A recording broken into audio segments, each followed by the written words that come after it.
මේ තියෙන්නේ ගම්පල දුම්රිය ස්ථානයේ ජලයෙන් යට වුණාට පස්සේ ඔයගලන්ට පෙන්වන්නම් ගම්පල දුම්රිය ස්ථානයේ තියෙන ජල මට්ටම.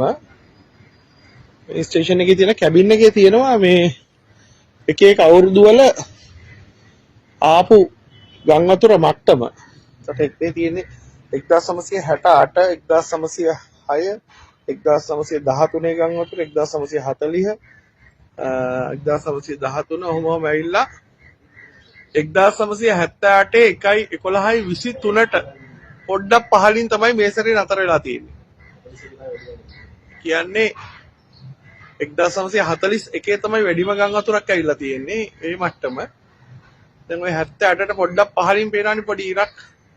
අන්න එතන තමයි 2025 11 වෙනි මාසේ 26 වෙනිදා ගම් වතුර මට්ටම. ඔට හිතා ගන්න පුළුවන් වෙලා තියෙන හානිය. අපි සමහර වීඩියෝ වල දැක්කා මේ මෙන්න මේ නතර කරලා තියෙන BCGS එකේ වහලේ විතරයි පෙනුනේ. ගම්පොළ නගරේ සම්පූර්ණයෙන්ම විනාශම වෙලා තියෙන්නේ. ස්ටේෂන් එක පේනවා මේ සම්පූර්ණ මඩ වෙලා ප්ලැට්ෆෝම් එක.